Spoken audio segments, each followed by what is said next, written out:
வணக்கம். இந்தியா மற்றும் China 2 நாட்டுக்குமான global trade அப்படின்றது வந்து $125 பில்லியன் கிராஸ் பண்ணியிருக்கு. இது வந்து சந்தோஷப்படக்கூடிய ஒரு செய்தி கிடையாது.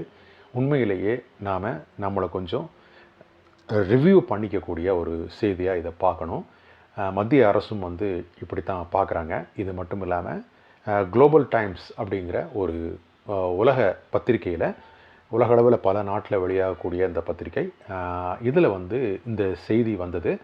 இதில் என்ன சொல்கிறாங்க அப்படின்னா, இந்தியாவை பார்த்து இந்தியா இந்தியாவுக்கு வந்து ஒரு சைனீஸ் டிபெண்டன்ட் சிண்ட்ரோம் அப்படிங்கிற வியாதி இருக்குது அப்படின்னு அந்த பத்திரிகையில் எழுதியிருக்காங்க. அதாவது ஏதாவது ஒரு நோய் இருந்தது அப்படின்னா நம்ம அதை வந்து சிண்ட்ரோம் அப்படின்னு சொல்லி சொல்லுவாங்க. அது மாதிரி நிறைய சிண்ட்ரோம்ஸ்லாம் இருக்குது.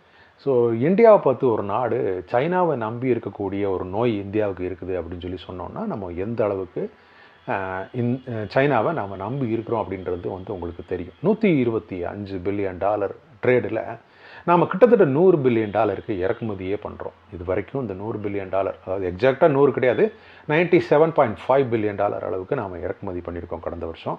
ஸோ இது வந்து இது வரைக்கும் நாம் இறக்குமதி பண்ண அளவை விட அதிகமானது இதுதான். ஸோ இந்த வருஷம் இதை விட அதிகமாக இருக்கிறதுக்கு வாய்ப்பு இருக்குது அப்படின்னு சொல்கிறாங்க. இதைத்தான் வந்து அந்த ஆர்டிக்கிள் வந்து சொல்லியிருக்காங்க. இந்த சிண்ட்ரோம் அப்படிங்கிற வார்த்தை யூஸ் பண்ணி இதே மாதிரியான சிண்ட்ரோம் வந்து யூஎஸ்க்கு இருக்குது அப்படின்னு சொல்லி சொல்கிறாங்க. யூஎஸ் எவ்வளோ தான் வந்து சைனாவை நம்பி இருக்கக்கூடாது அப்படிங்கிறதுக்காக நிறைய ஸ்டெப்ஸ் எடுத்தாலும் சில பர்டிகுலர் சிட்டியிலேருந்து இறக்குமதி பண்ண தடை, இம்போர்ட் ஆகக்கூடிய பொருட்களுக்கான இம்போர்ட் டியூட்டி அதிகப்படுத்துறது, இப்படிலாம் யூஎஸ் கவர்மெண்ட் பண்ணாலும் அவங்களுக்கு வேறு ஆப்ஷன் இல்லாததுனால சைனாவில் தொடர்ந்து அவங்க பொருட்களை வந்து இறக்குமதி பண்ண வேண்டி இருக்குது. இதையும் அந்த பத்திரிக்கையில் வந்து சொல்லியிருக்காங்க. நாம் அதிகமாக எண்ணெய் அங்கேருந்து இம்போர்ட் பண்ணுறோன்னு பார்த்தா பெரிய அளவில் எரிபொருளுக்கு நாம் செலவு பண்ணுறோம். க்ரூட் ஆயில் மட்டும் இல்லாமல் நிலக்கரியை நாம் அதிகமாக அங்கேருந்து வாங்குகிறோம்.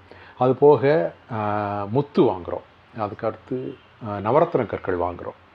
இதை தாண்டி நாம் அதிகமாக இம்போர்ட் பண்ணுறது பார்த்திங்கன்னா மொபைல் ஃபோன்ஸ் அதிகமாக இம்போர்ட் ஆகுது. மொபைல் ஃபோனில் யூஸ் பண்ணக்கூடிய அந்த மெமரி கார்டு இருக்குது இல்லைங்களா, அது அதிகமாக இம்போர்ட் ஆகுது.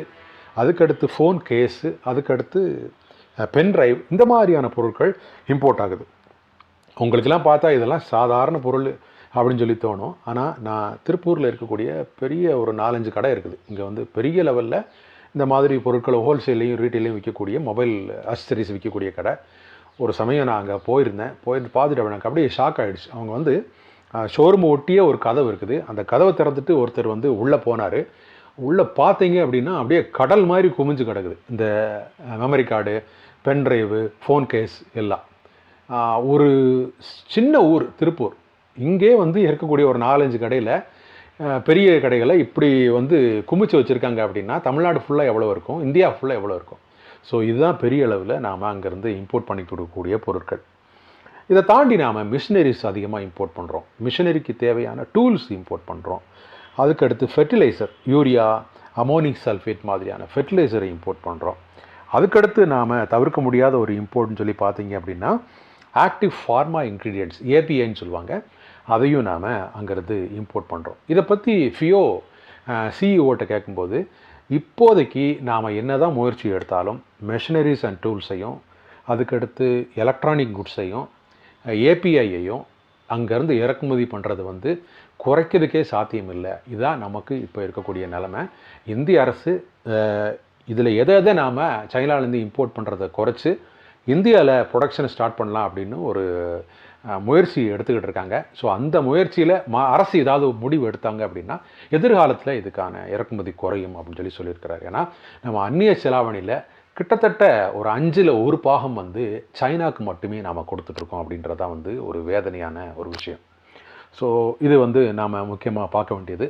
அதே நேரத்தில் நாம் எக்ஸ்போர்ட் பண்ணுறது, நம்மளோட ஒட்டுமொத்த ஏற்றுமதியை விட 4 மடங்கு நாம் அவங்ககிட்டருந்து இறக்குமதி பண்ணுறோம். இருந்தாலும் நம்ம எக்ஸ்போர்ட்டை பார்க்கணும்.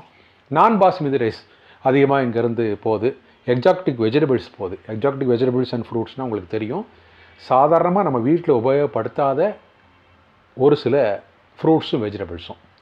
இப்போ பட்டர் ஃப்ரூட்டு, அப்புறம் ப்ரொக்கோலி, சிலரி, லீக்ஸு, ஜுகுனி, இந்த மாதிரியான காய்கறிகள்லாம் வந்து நாம் ஹிமாச்சல் பிரதேஷ், ஊட்டி இந்த மாதிரி இடத்துல பயிரிடுறோம். அங்கேருந்து இது பெரிய அளவில் சைனாக்கு எக்ஸ்போர்ட் ஆகுது. இது போக சோயாபீன்ஸ் வந்து பெரிய குவான்டிட்டியில் எக்ஸ்போர்ட் ஆகுது.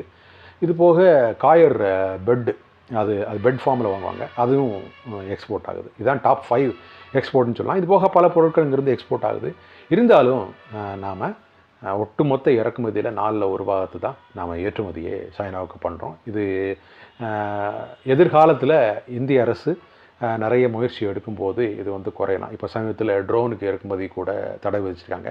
ஸோ இந்த மாதிரி கஸ்டம்ஸில் வந்து சில டேட்டாஸ் வந்து மத்திய அரசு கேட்டதாக செய்தி. அப்படி அந்த டேட்டா வச்சுக்கிட்டு ஆராய்ஞ்சு எந்தெந்த மாதிரியான பொருட்களுக்கான இறக்குமதியை தடை விதித்து இந்தியாவில் ப்ரொடக்ஷனையும் எக்ஸ்போர்ட்டையும் பூஸ்ட் பண்ண முடியும்னு சொல்லி ஒரு ரிப்போர்ட் எடுத்து கூடிய சீக்கிரம் அதை அமல்படுத்துவாங்க அப்படின்னு சொல்லி சொல்கிறாங்க. அப்படி அமல்படுத்தும் போது பெரிய அளவில் நாம் அந்நிய செலாவணியை மிச்சம் பண்ணுறதுக்கும் வாய்ப்பு இருக்குது.